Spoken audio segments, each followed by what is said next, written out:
Hello everyone, I welcome you in today's lesson. My name is Ranjit Paul. Today I will discuss few common errors which we tend to make in our speech or maybe in writing. This particular lesson would help you to mend your errors which you were committing. Henceforth you will be confident to make it correct. So let us start. Number one is he died from tuberculosis. Now, what is the mistake? I've just copied the answer. I will help you to get the correct answer, but you can give it a try and let's see if you're able to correct the error or not. Okay, let me help you. When we are talking about any particular disease like tuberculosis or cancer or pneumonia, if somebody's death is because of some disease, we have to use the preposition of. So the correct answer would be he died of tuberculosis, he died of cancer, he died of pneumonia. So that's what you have to keep it in your mind, that he died of a particular disease. Okay, the moment you see the name of a disease, you have to use the preposition of. So died of, died is followed by the preposition of. Understood? So I'm going to highlight this word, so just have a greater attention to make sure that you understood the concept. Okay, next sentence I have is many deaths are happening of harmful gas emission from the nearby factories. Again, I have used deaths. So that is happening, but many deaths are happening of harmful gas emission from the nearby factories. What is the mistake? We just talked about a moment ago that when we come to a line where somebody is dying because of some disease, we use died of. But here we don't have any sort of disease, but it's some kind of situation or something is happening which is leading to death. Because of this reason, the death happened.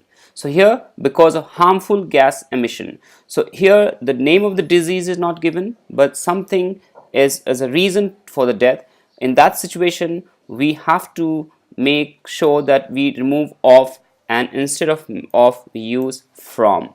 So because there's no name as such disease is as far as disease is concerned, it's some situation. So in those situations we do not use of, we have to use from. Okay, so did you see the difference? Many deaths are happening from harmful gas emission from the nearby factories. Here it is from. In the previous example it was of. If you have any confusion, you can switch between these two examples and understand the difference to help build your concept strong, okay, or rather clear. Let's go to the example number 3. I propose Gia to marry. Okay, I proposed Gia to marry.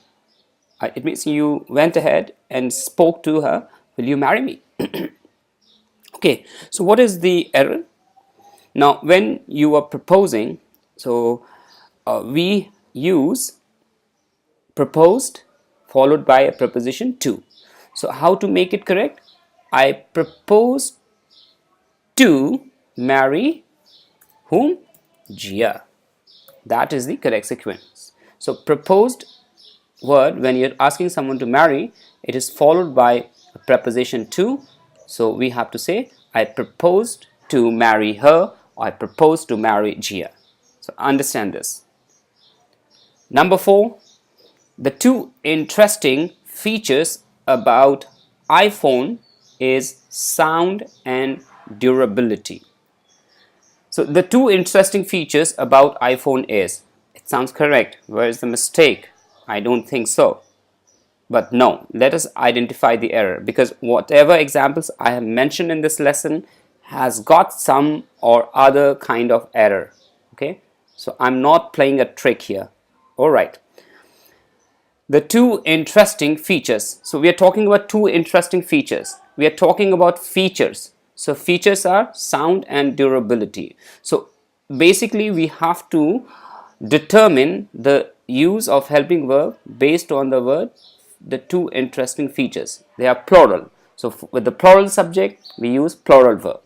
So the two interesting features, it can be interest features about telephone or iPhone or maybe any product. So we are not concerned about the product here, we are concerned about the what are the two interesting features. So based on these two interesting features, we have to say the two interesting features are.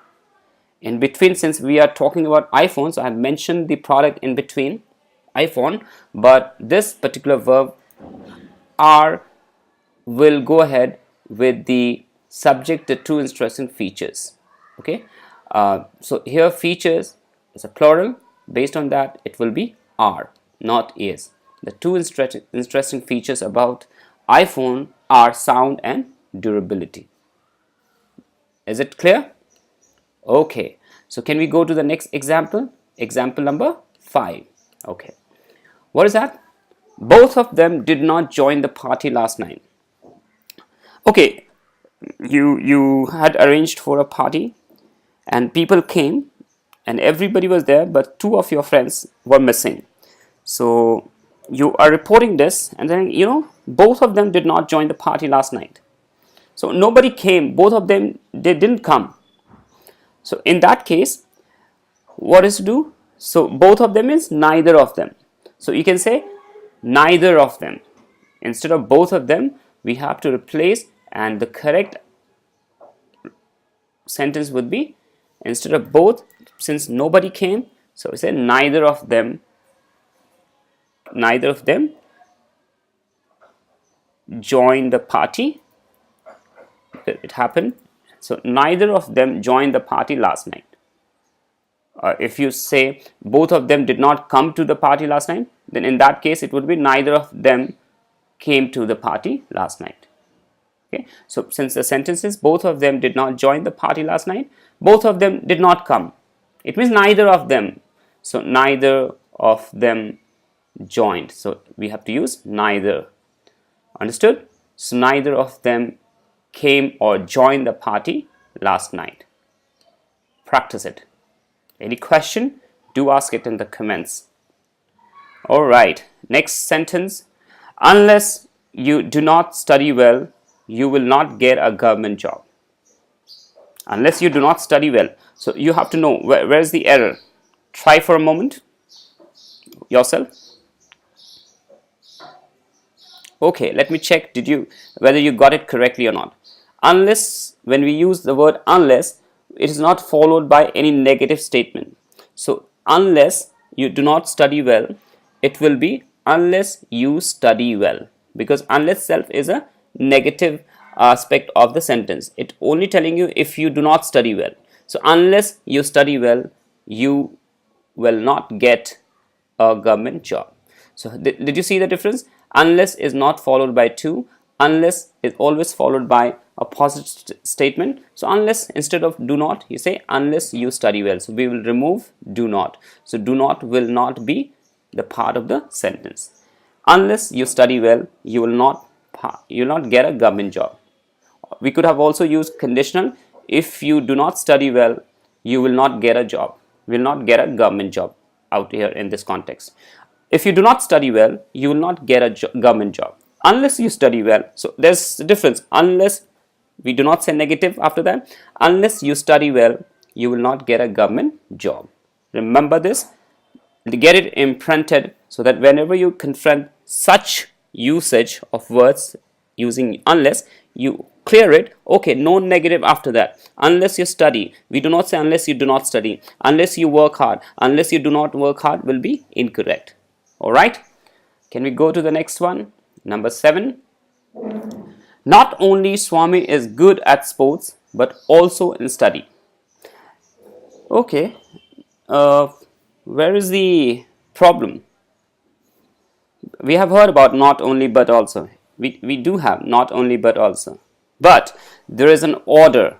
There's always a specific order to use, not only but also. Okay, so in that case we cannot start a sentence, so we have to start with the subject. Not Swami is good at sports. Okay, Swami is good.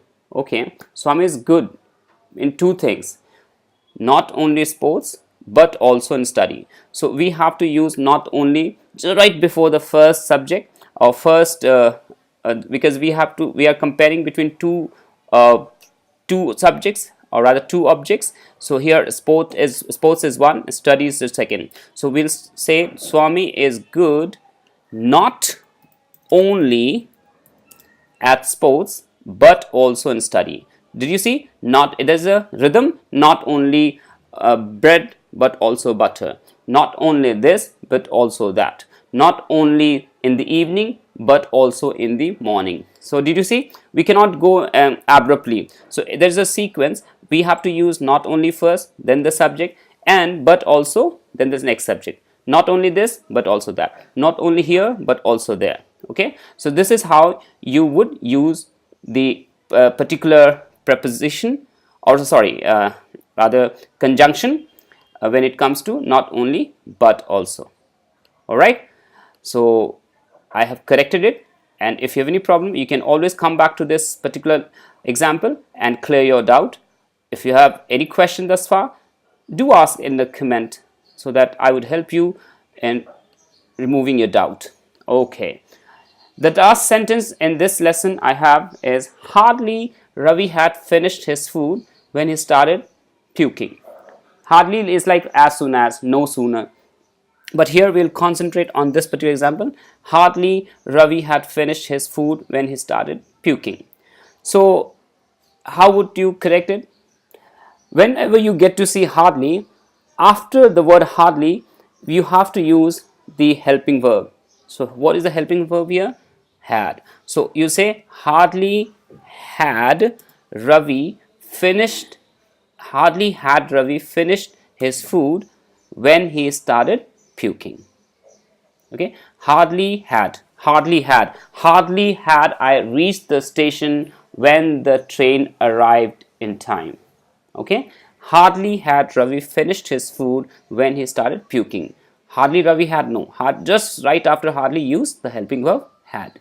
The another way to make this sentence correct is Ravi had hardly finished his food when he started puking. Okay, Ravi had hardly finished his food when he started puking.